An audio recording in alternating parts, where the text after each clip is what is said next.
ओम शांति। आज 26 जून 2023 सुनते हैं बाप दादा के मधुर महावाक्य। मीठे बच्चे, तुमने ईश्वर की गोद ली है मनुष्य से देवता बनने के लिए। उनकी श्रीमत ही तुम्हें मनुष्य से देवता बना देती है। प्रश्न है, आप मुए मर गई दुनिया, इसका अर्थ क्या है? उत्तर, आप बच्चे जब बाप के पास जीते जी मरते हो तो सारी दुनिया ही खत्म हो जाती है। दूसरे मनुष्य तो जिस दुनिया में मरते हैं उसी दुनिया में जन्म लेते, लेकिन तुम्हारा जन्म फिर इस पुरानी दुनिया में नहीं होता। नया जन्म नई दुनिया में होता है। तुम बच्चों को स्वर्ग की बादशाही मिल जाती है। गीत बजा है, मरना तेरी गली में, जीना तेरी गली में। ओम शांति। यह भी गायन इस समय का है जो फिर भक्ति मार्ग में गाया जाता है।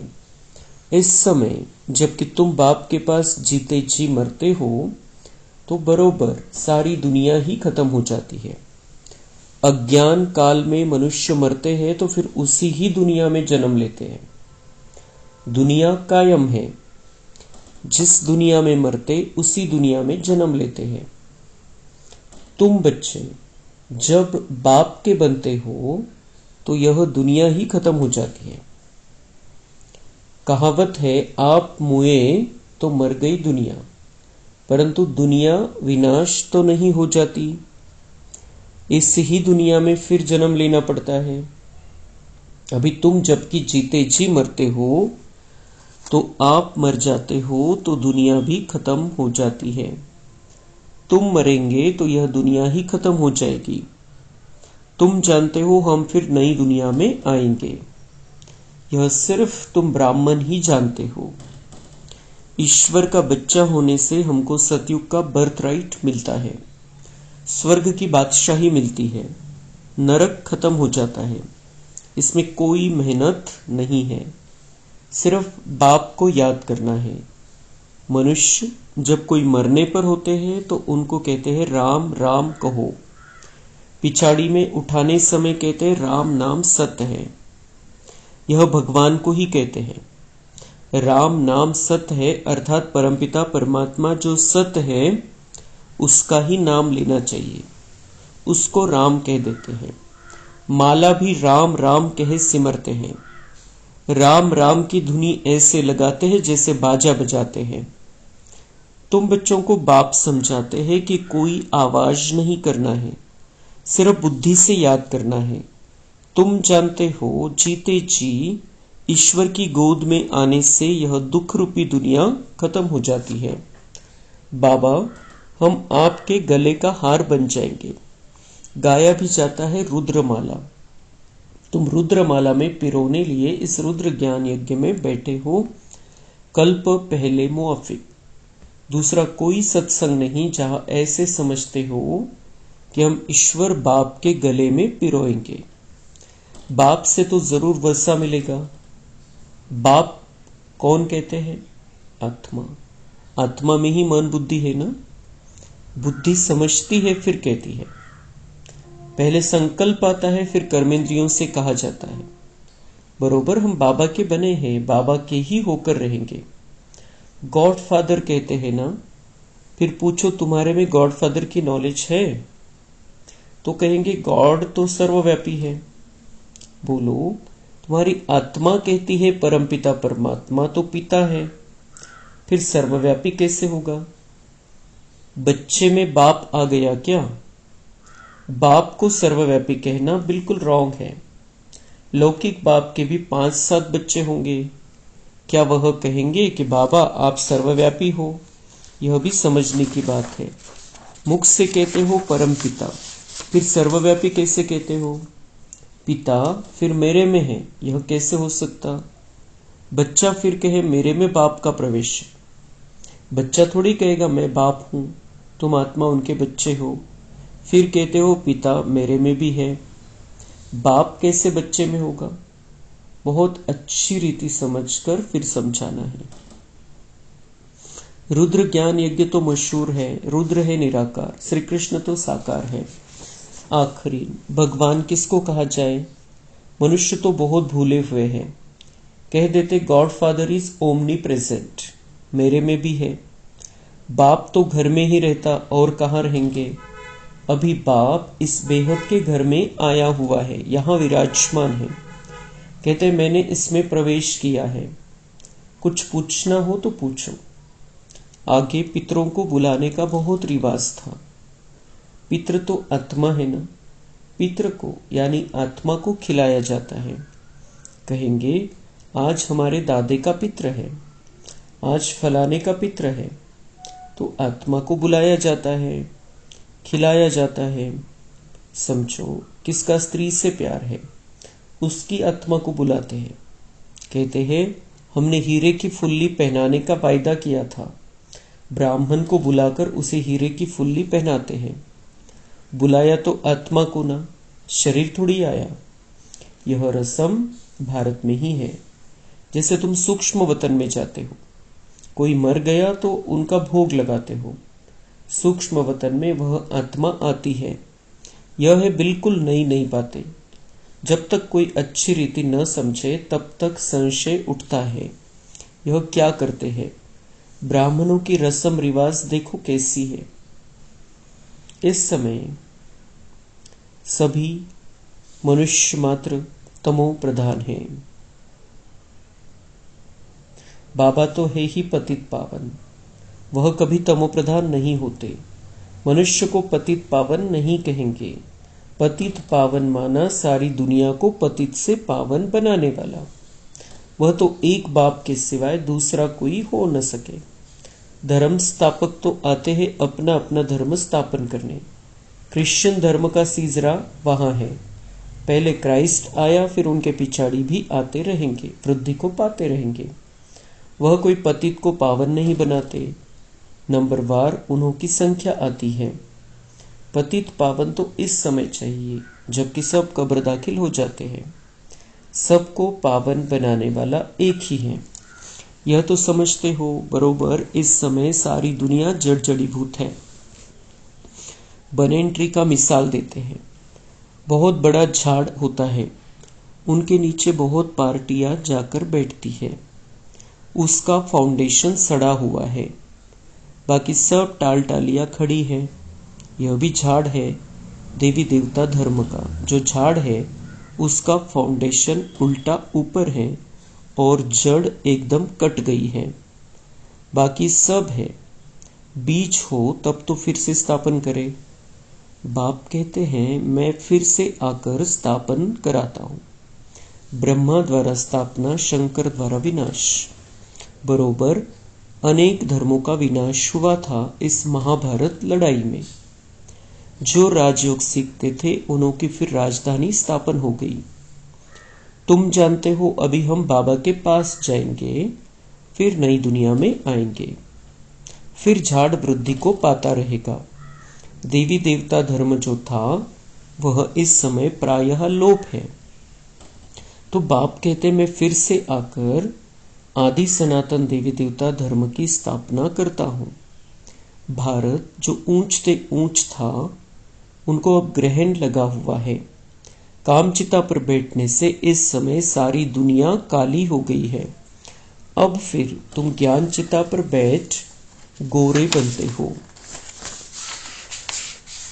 तुम जो श्याम बन गए थे, श्याम से गोरा सुंदर बनाने वाला है परमपिता परमात्मा। उनकी श्रीमत मिलती है। परमपिता परमात्मा की आत्मा तो एवर प्योर गोरी है। आत्मा में ही खाद पड़ती है। सोने का मिसाल। अभी तुम जानते हो इस पुरानी दुनिया का विनाश होना है, सबका मौत है। फिर तुमको कहने वाला कोई नहीं रहेगा कि राम राम कहो। यह मौत ऐसा होता है जो सब मरेंगे। अभी कितने मरेंगे, कितनी खाद मिलेगी? तो क्यों नहीं धरती फर्स्ट क्लास अनाज देगी। सतयुग में सब हरे भरे सब्ज हो जाएंगे। सड़ी हुई चीज को खाद कहा जाता है। कीचड़ा जलकर खाद बन जाता है। खाद बनने में भी टाइम लगता है। इस सृष्टि को भी नया बनने में टाइम लगेगा। तुम सूक्ष्म वतन में जाते हो, कितने बड़े बड़े फल तुमको दिखाते हैं, शुभी रस पिलाते हैं। तुम विचार करो कितनी खाद मिलेगी, सो भी खास भारत को। वहां कितनी अच्छी अच्छी चीजें निकलेंगी। सूक्ष्म वतन में वैकुंठ का शुभी रस तुमको पिलाते हैं, बगीचे आदि का साक्षात्कार कराते हैं। वहां हमारा बगीचा होगा, बच्चों ने साक्षात्कार किया है। शुभी रस पीकर आते थे, प्रिंस बगीचे से फल ले आते थे। अब सूक्ष्म वतन में तो बगीचा हो न सके, जरूर वैकुंठ में गए होंगे। एक एक को साक्षात्कार नहीं कराएंगे, जो निमित्त बनते उनको कराते हैं।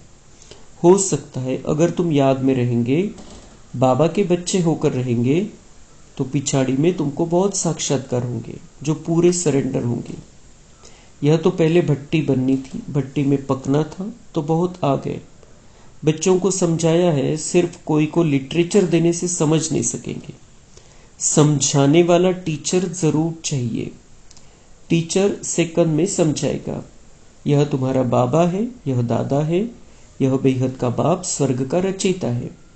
सिर्फ कोई को लिटरेचर दिया तो देखकर फेंक देंगे, कुछ भी समझेंगे नहीं। इतना जरूर समझाना है कि बाप आया हुआ है, यह ढिंढोरा पिटवाना तुम्हारा फर्ज है। बरोबर यादव, कौरव, पांडव भी है, महाभारत लड़ाई भी सामने खड़ी है। जरूर राजयोग सिखलाने वाला भी होगा, जरूर स्वर्ग की स्थापना भी होगी। एक धर्म की स्थापना, अनेक धर्मों का विनाश होगा। तुम जानते हो हम ही नर से नारायण, नारी से लक्ष्मी बनते हैं। यह है एम ऑब्जेक्ट। मनुष्य से देवता किए करत न लागी वार। देवता सिर्फ सूर्यवंशी को कहा जाता है, चंद्रवंशी को क्षत्रिय कहा जाता है। पहले तो देवता बनना चाहिए ना, नापास होने से क्षत्रिय बन जाते। तो बाप कहते मीठे मीठे सिक्के लदे बच्चे, कितने ढेर सिक्के लदे बच्चे हैं। किसका बच्चा गुम हो जाता है, 6-8 मास बाद आकर मिलता है, तो कितना प्यार से आकर मिलेगा, बाप को कितनी खुशी होगी। यह भी बाप कहते लाडले सिक्के लदे बच्चे, तुम 5000 वर्ष बाद आकर मिले हो। लाडले बच्चे, तुम बिछुड़ गए थे, अब फिर आकर मिले हो, बेहद का वर्षा लेने लिए। Deity world sovereignty is your godfatherly birthright. बाबा तुमको बेहद की बादशाही देने आया है, यह है हेवनली गॉड फादर। कहते तुम बच्चों के लिए कितनी बड़ी सौगात लाए हैं, परंतु इतना लायक बनना है, श्रीमत पर चलना है। बाबा मम्मा कहकर फिर अगर भूल गए या फारकती दे दी तो गले का हार नहीं बनेंगे। बच्चों को कितना प्यार किया जाता है। बाप बच्चों को सिर पर रखते हैं, बाप बच्चों को सिर पर रखते हैं। बेहद के बाप के कितने बच्चे हैं, बाबा कितना ऊंच चढ़ाते हैं। पाँव में जो गिरे हुए हैं उन्हों को भी ऊपर चढ़ाते हैं, तो कितना खुशी में रहना चाहिए और श्रीमत पर चलना चाहिए। एक की मत पर चलना है, अपनी मत पर चला तो यह मरा। श्रीमत पर चलेंगे तो तुम श्रेष्ठ मनुष्य अर्थात देवता बनेंगे। क्षत्रिय तो फिर भी 2 कला कम हो गए, यह है ही मनुष्य से देवता बनने का, क्षत्रिय नहीं।